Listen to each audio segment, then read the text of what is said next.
My daughter looked me straight in the face and slapped two wrinkled dollars into my hand before saying, "Dad left me $33 million. You're nothing. Get out of my house." Before I continue, let me introduce myself.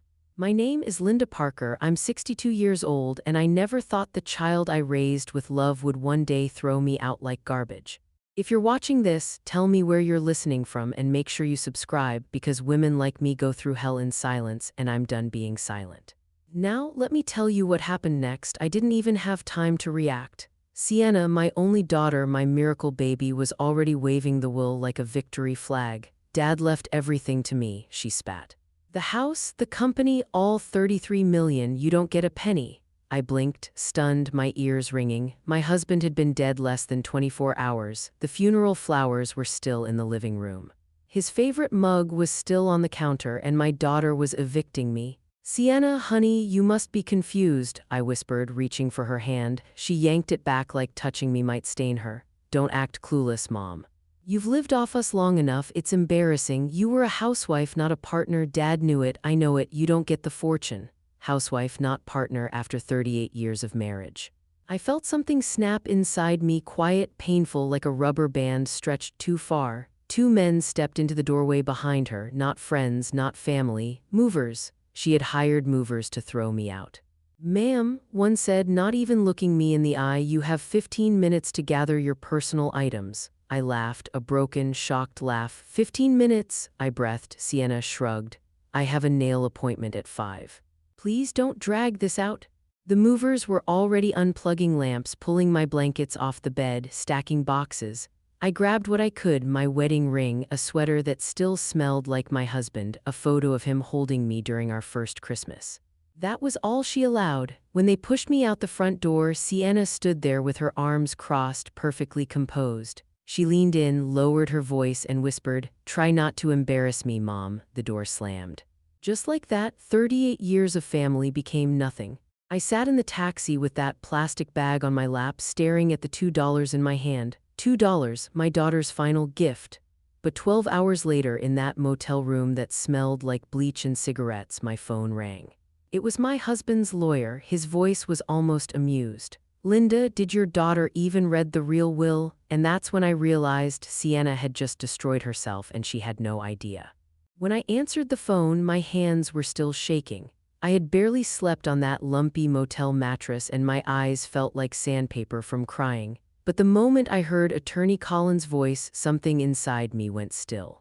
"Linda, are you sitting down?" he asked. "I'm lying on a motel bed with questionable stains," I replied. "Does that count?" He let out a long exhale, not pity, not sadness, something closer to disbelief. "Linda, your daughter made a very serious mistake." I sat up fast, heart thudding. "What mistake?" I asked. "She waved the will in my face." "She waved a will," he corrected, voice sharpening. "Not the will." My breath caught. "Explain," I whispered. He rustled through papers. I could hear him flipping pages like he was racing a clock. "The document Sienna showed you, where did she get it?" She said Dad forgot to update it, I replied. "She claimed it was from his office." Another long sigh. "Linda, your husband rewrote his will 8 months before he died." I froze. 8 months, meaning after the heart attack scare. After the night he cried in my arms, telling me he realized family could fall apart overnight. "Why didn't he tell me?" I asked, voice cracking. "He did," Collins said softly, "or he tried. He left a sealed envelope for you with instructions, but your daughter intercepted all the mail after he passed. We assumed you had received it." A wave of cold washed over me. Of course she intercepted it. Of course she cleaned out the mail tray before I even woke up the morning after he died. She'd been preparing to take everything. "Linda, listen carefully," Collins continued. "Sienna does not inherit the estate outright. Your husband put conditions." My stomach dropped. "Conditions?" "Yes, conditions that determine who gets the fortune, the house, the company, everything." My heartbeat grew louder, like it was echoing in my skull. "What kind of conditions?" I asked. There was a pause, a quiet one, the kind of pause that changes lives. "The inheritance depends entirely on how your daughter treated you after his death." I didn't breathe. For a full 5 seconds I physically couldn't. "She kicked me out," I whispered. "I know," he said. "And that means," but then his voice suddenly cut out, a loud beep, silence. And at that exact moment, the motel fire alarm went off, shrill, piercing, making everyone in the hallway scream. I pressed the phone to my ear, desperate. "Hello, Collins, are you there?" But the call was gone. And as smoke started creeping under the motel door, I realized I wasn't alone in that hallway. Someone was standing there, watching me. What happened next still chills me. The fire alarm wailed like the world was ending, but I barely heard it because all I could focus on was the shadow in the hallway. A tall figure, still, unmoving, just staring at my door. For a second I thought it was Sienna, my daughter. The same daughter who shoved me into this dump like I was some stray she didn't want anymore. But no, this silhouette was broader, heavier, and standing way too confidently for a motel guest reacting to an emergency. My pulse kicked hard. "Move, Linda, move." I grabbed my bag, shoved my feet into my shoes, and cracked the door open an inch. The hallway light flickered because of course it did, and that's when I saw his face. It was not Sienna, it was a man I'd seen before. One of my husband's former board members, a man who had always looked at my family with snake eyes, Evan Mercer, the same man who kept circling the company like a vulture before my husband died. The same man who once said, "Your daughter has sharp elbows, be careful she doesn't use them on you." Why was he at a motel at 7 a.m.? Why was he watching my door? The fire alarm kept screeching. People started running down the hallway, coughing, but Evan didn't move. He kept staring at me like he knew something I didn't. I tightened my grip on the door. "What do you want?" I yelled over the alarm. His lips curled into the smallest smile, cold, detached. "Your daughter," he said, "made a mess." My stomach tightened. "What kind of mess?" I asked. He stepped forward one slow, measured step. "The kind she thinks money can fix." I shook my head. "I'm not involved anymore." "Oh, but you are, whether you like it or not." Another step, close enough now that I could smell his cologne, sharp and expensive. Close enough that panic clawed up my spine. "Stay back," I warned. "I'm not here to hurt you, Linda," he said calmly. "I'm here to warn you." "Warn me about what?" He leaned in just slightly. "Your daughter isn't the only one who didn't read the real will." The alarm suddenly shut off. Silence slammed into the hallway. Evan's eyes flicked toward the exit. "I shouldn't be seen here," he said. "But Linda, you need to act fast." "Act fast for what?" I demanded. He didn't answer. He just walked away, disappearing down the stairwell like a ghost who came only to deliver bad news. I stood frozen, clutching the doorknob with shaking hands. If he knew about the real will and Sienna didn't, that meant someone else was involved. Someone closer, someone watching everything. My phone buzzed in my hand. It was Attorney Collins. He'd sent a single text message: "Do not go back home. She is not safe right now." My throat went dry. Who wasn't safe, me or my daughter? The moment I read Attorney Collins' text, my heart dropped into my shoes. "Do not go back home. She is not safe right now." My hands shook so hard I nearly dropped the phone. I immediately called him, pacing the length of the motel hallway. He picked up on the first ring. "Collins, what's going on? Who isn't safe, me or my daughter?" His voice was low, urgent, like he was speaking while looking over his shoulder. "Linda, it's Sienna." My knees weakened. "What happened?" He exhaled sharply. "I can't explain everything over the phone, but your daughter, she's made enemies, serious ones. And she doesn't even realize it." I leaned against the peeling motel wallpaper, trying to breathe. "But she has the entire company now," I said. "She controls everything." "That's exactly the problem," he replied. "She thinks she does." The line crackled for a moment. "Linda, listen to me. You need to stay where you are until I arrive. Do not speak to anyone, and if Sienna calls, don't answer." A chill ran up my spine. "Why?" "She's my daughter, right now," he said. "Your daughter is in deeper trouble than she knows, and anyone connected to her is a target." My stomach clenched. "Evan Mercer was here," I whispered. "He came to my door." Silence. Then, "He approached you already? You know him?" "I know the type." Cold pause. "If Evan is getting involved, that means the situation escalated." "Escalated how?" "I will explain everything when I get there," he said firmly. "I'm 10 minutes away." He hung up. I stood there, heart pounding, brain racing. Nothing made sense. My daughter kicked me out, waved a will around, treated me like I was disposable. Now suddenly I was told she wasn't safe. That someone was after her? Why? And why was I the one dragged into it? I closed my door, locked it, chain-latched it, and sat on the edge of the bed. 10 minutes felt like 10 hours. Every noise made me jump: the pipes, the footsteps outside, the wind rattling the thin windows. Then my phone buzzed again. I expected Collins, but it wasn't him, it was Sienna. A voicemail: 1 second, 2 seconds, 3. Her voice sounded nothing like the proud, cold daughter who shoved me into this motel. She was crying, sobbing, "Mom, please, please call me. I didn't know, Mom, they're lying to me. They're lying about everything." The voicemail cut out. My breath caught, then my phone buzzed again, a text, but not from her, from an unknown number: "Answer her and you'll both be dead by tonight." I dropped the phone, my entire body went cold. Whoever sent that message knew I had just listened to my daughter's voicemail, knew I was alone, knew exactly where I was. My motel door suddenly rattled as if someone outside tested the handle. Slow, careful, not a mistake, not random. Someone was trying to get in. The door handle shook again, slow, testing, deliberate. I froze, my breath locked in my throat. Someone was outside, someone who wasn't knocking, someone who didn't want to be heard. I took one tiny step back, another rattle. Then a soft, whisper-like tap against the wood. My mind raced. Was it Collins? Was it Sienna? Was it the person who sent that message? My trembling fingers hovered over the peephole as I forced myself to look. But before I could, Linda. "It's me, open up." I almost collapsed with relief. "Collins." I unlocked the door in seconds and pulled him inside. He closed it fast and locked it behind us, then placed both hands on my shoulders. "Are you hurt?" "No," I whispered.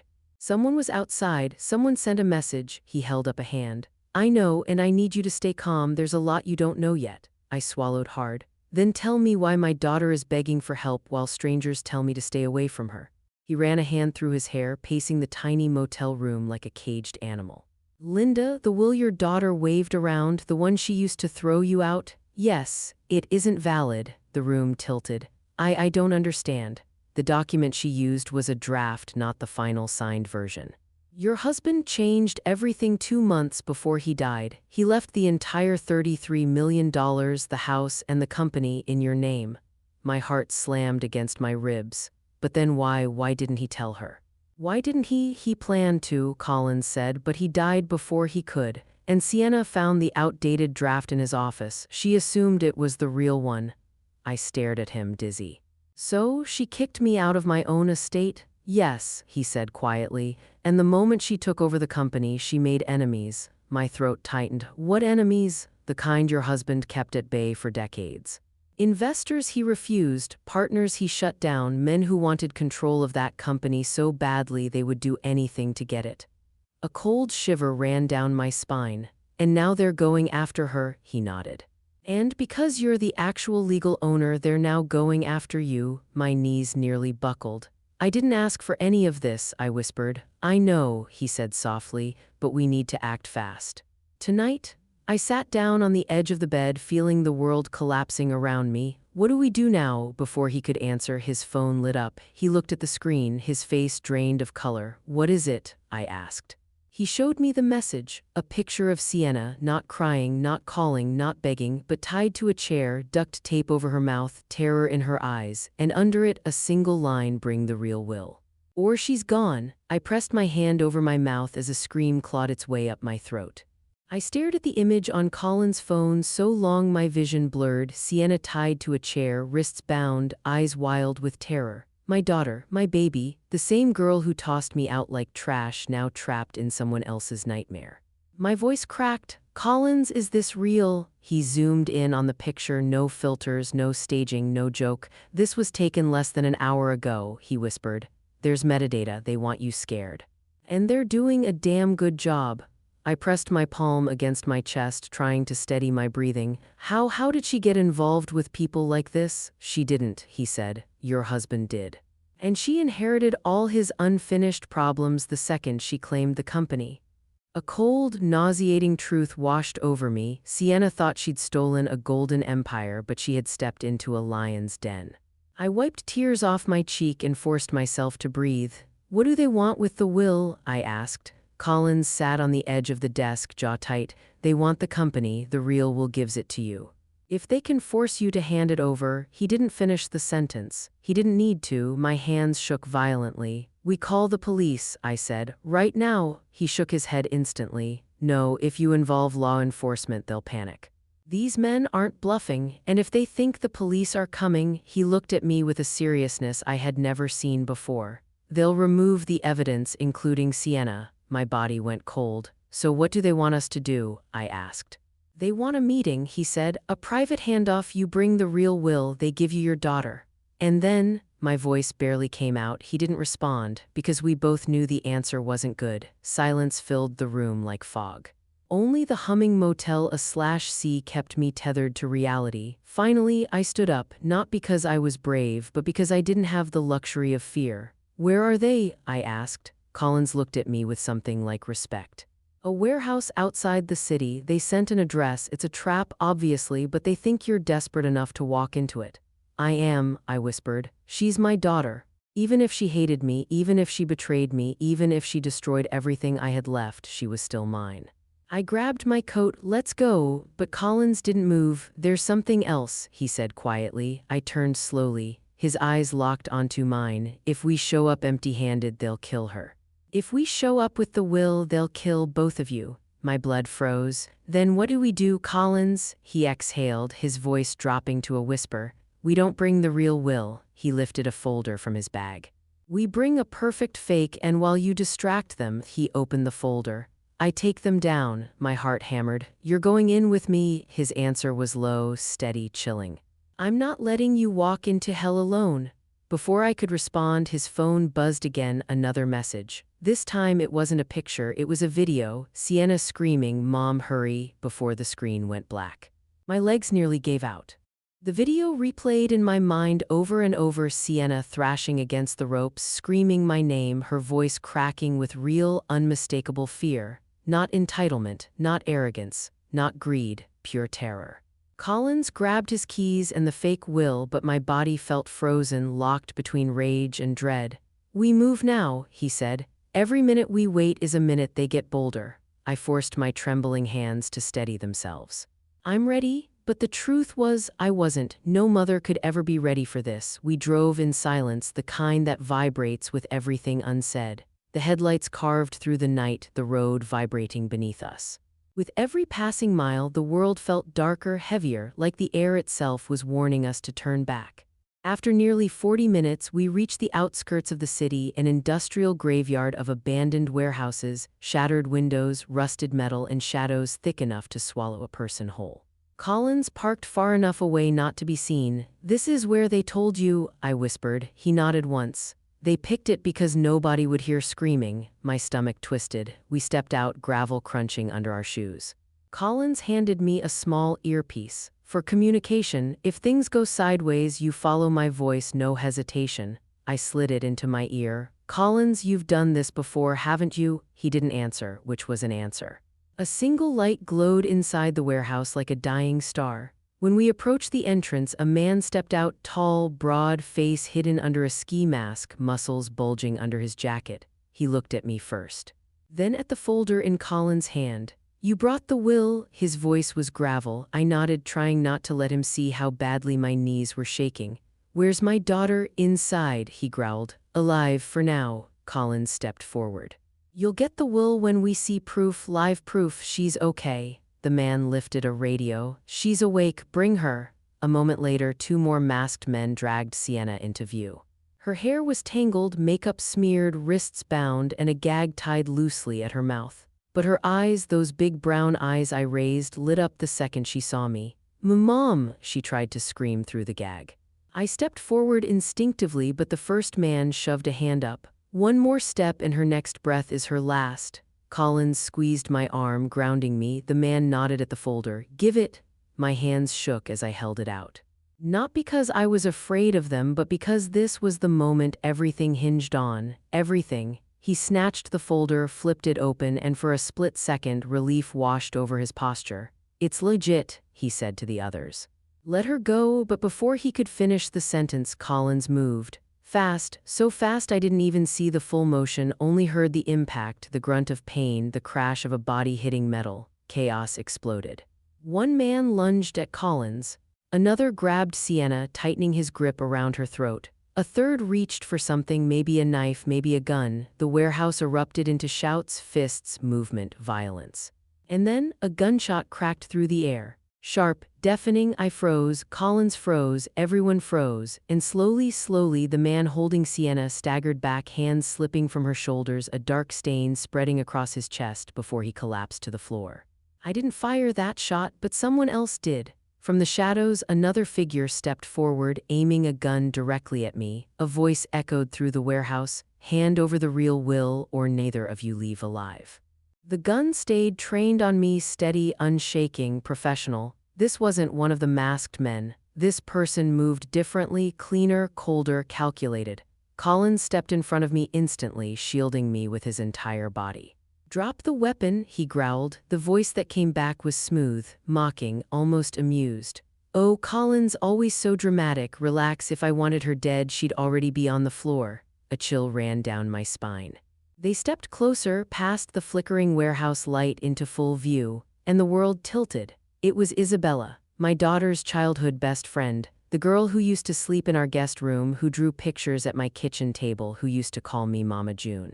Now she stood in front of me, armed, confident, eyes filled with something dark I never saw growing up. Sienna choked on a sob behind her gag because she recognized her too. "Isabella," I whispered.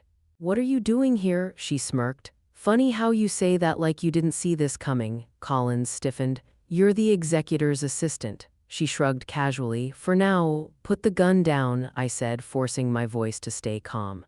"There are police on their way." "Oh, please," she cut me off. "Your phone died 15 minutes ago. I jammed the signal the moment you walked in." My stomach dropped. Collins muttered under his breath, "Damn it. I should have known." Isabella twirled the gun lazily like she was bored. "You know what I never liked, Mama June? Watching Sienna grow up with everything while I had nothing." Sienna tried to speak, MMPH, but Isabella ignored her. "You fed her, you helped her with homework, you paid for her summer trips, and while you were doing all that," she tilted her head, "my mother was working double shifts just to keep the lights on." "That wasn't our fault," I said. "No," she snapped, "but it wasn't fair either." She motioned to the folder in Colin's hand. "That will, the one you brought tonight, that's the fake one your darling daughter used to kick you out. The one she bragged about waving in your face." Her eyes flicked to Sienna. "And you, princess, you didn't even read the fine print. If you had, you would have realized what that will actually protected." Collins whispered, just loud enough for me to hear. "She thinks you have the real one." I swallowed hard. "Why do you want it?" She leaned in, smile razor sharp. "Because your husband left something out, something only the real will contains. Something worth more than the $33 million. My pulse thudded in my throat. "What could possibly be worth more than that?" Isabella's smile sharpened. "There's a second beneficiary." Collins tensed. "What beneficiary?" Isabella raised the gun again, aiming directly at my heart. "Me." I felt my knees weaken. "That's impossible," I whispered. "Oh no," she purred. "It's very possible. Your husband was more generous than you ever knew. And now I want what's mine." Sienna screamed behind her gag, thrashing violently as if she knew something I didn't. Isabella noticed and laughed. "Of course she knows. She found out years ago. She's been hiding it from you ever since." Tears streamed down Sienna's face. "Tell her, princess," Isabella taunted. "Tell mommy why you really wanted her out of the house." I looked at my daughter, her eyes wild, terrified, and in that instant I understood. Sienna wasn't only guilty of greed, she was guilty of a secret big enough to destroy us all. For a moment, the warehouse went dead silent except for Sienna's panicked, muffled crying echoing off the concrete walls. I stared at her, my own daughter, trembling so violently the chair shook beneath her. "Sienna," my voice cracked. "What is she talking about? What secret?" She shook her head desperately, choking on sobs. Isabella clicked her tongue. "Oh, please, don't play innocent now. You've been hiding this since you were 16. My heart dropped into my stomach. 16? Collins took a small step closer to me, ready to react, eyes narrowed like a wolf analyzing a trap. "Enough games," he barked. "Explain." Isabella smirked and lowered the gun just slightly, still aimed at me but now casually, confidently, like she'd already won. "You know how the world thinks your husband was this saint, the brilliant businessman, the loving family man?" She raised her brows. "Well, he had one tiny flaw." My blood froze. "Don't," I whispered. "Don't you dare drag his name into this." "Oh, I'm not dragging it." She leaned in closer. "I'm revealing it." My knees weakened, but I forced myself to stay upright. Collins stepped subtly in front of me again, one hand hovering near his waistband.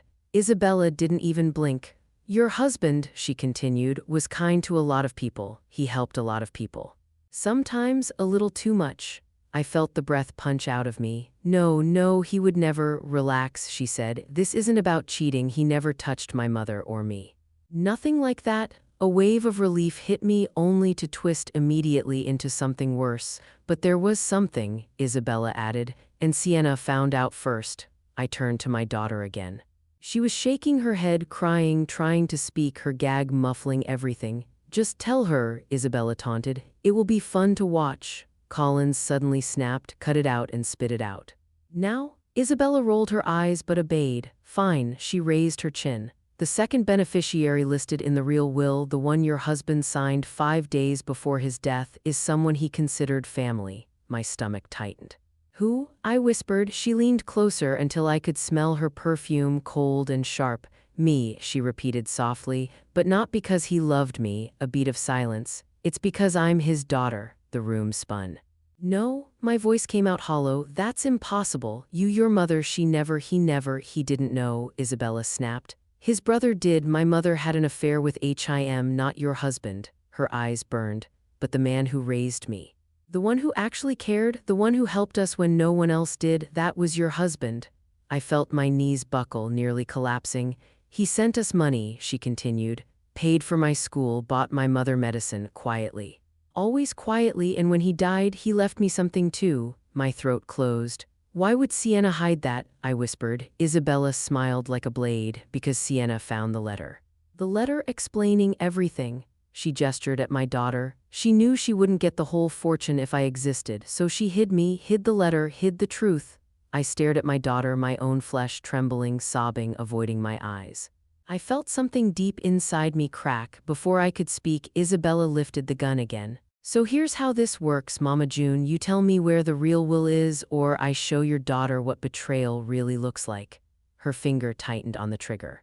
And just as I opened my mouth, a second gun cocked somewhere behind us. The unmistakable click of a gun echoed through the warehouse, sharp, cold, final. Isabella froze, her eyes widened. Her finger slipped off the trigger. Collins reacted first, pushing me behind a pillar so fast my breath caught. Don't move, he hissed. The gun cocked again. A voice followed, steady, older, carrying the authority of a lifetime. Put the weapon down, Isabella, slowly. My chest tightened. I knew that voice. My husband's lawyer, Mr. Aldridge. Isabella cursed under her breath, but she didn't lower the gun. You shouldn't be here, she growled. And you shouldn't be pointing a firearm at the rightful heir, Aldridge replied calmly. She flinched just enough for Collins to step closer. Aldridge's voice boomed through the warehouse. Isabella Moore, you are under arrest for kidnapping, extortion, armed threat, and obstruction of inheritance proceedings. She snapped her head toward him. You have no proof? Oh, I do. He lifted a tiny black device in his hand. The moment you entered this warehouse, you tripped a silent alarm connected to the estate's legal security system. Every word you've said, every threat, every confession streamed directly to the police server. Her face drained, the bravado crumbled. No, that's impossible. On the floor, Aldridge ordered. Now, for the first time, Isabella's grip trembled. She dropped the gun. Collins kicked it across the floor. 2 plainclothes officers emerged from the shadows. Aldridge had brought them the whole time, and they moved in fast. Within seconds, Isabella was handcuffed, still screaming, "This was mine, he owed me, she owed me." But she was dragged out of the warehouse, still spitting rage, still blaming the world, never realizing she had destroyed herself. When the door slammed shut behind her, the silence left behind felt unreal. I rushed to Sienna. Collins cut the ropes quickly, gently removing the gag as she sobbed in gasps. Mom, I'm sorry, I'm so sorry, I didn't mean for any of this to happen." I held her face with both hands, forcing her to look at me. "Tell me the truth," I whispered. "Did you hide the letter?" She broke. "Yes," she sobbed. "I found it in Dad's desk. I was scared. You always loved her. He helped her. What if she took everything? What if you picked her over me?" "Oh, sweetheart," I pulled her into my arms. "You are my daughter, my only child. Nothing could ever replace you." Her body shook against mine as years of jealousy and fear poured out. Aldridge stepped closer, clearing his throat gently. There's something you both need to know, I nodded, still holding Sienna. He opened a thick envelope, the real will. In the final clause, he said, your husband left the company, the house, and the entire $33 million not to Isabella, not to Sienna, my breath caught. But to you, June, my knees nearly buckled. Me, I whispered. He left it all to me, Aldridge nodded, and the only condition was simple. If your heirs mistreated you, the fortune would bypass them permanently. Sienna's sob cut through the air. Oh God, Mom, I didn't know. I kissed her forehead. It's okay, it's over, we're moving forward. Aldridge handed me the will. This estate belongs entirely to you. What you do with it now is your choice. I looked at my daughter, broken, remorseful, terrified of losing me. I made my decision instantly. I choose to rebuild, I said softly, with her. With my daughter? Sienna collapsed into my arms again, crying. Collins finally exhaled in relief. Aldridge smiled, and just like that, everything shifted. My daughter didn't lose everything. She found something better, her mother, her truth. Her second chance. And so did I. If you're still here listening, tell me where you're watching from and hit subscribe, because stories like this, they remind us that betrayal hurts but redemption is possible. And sometimes the truth is worth every single tear. Until next time.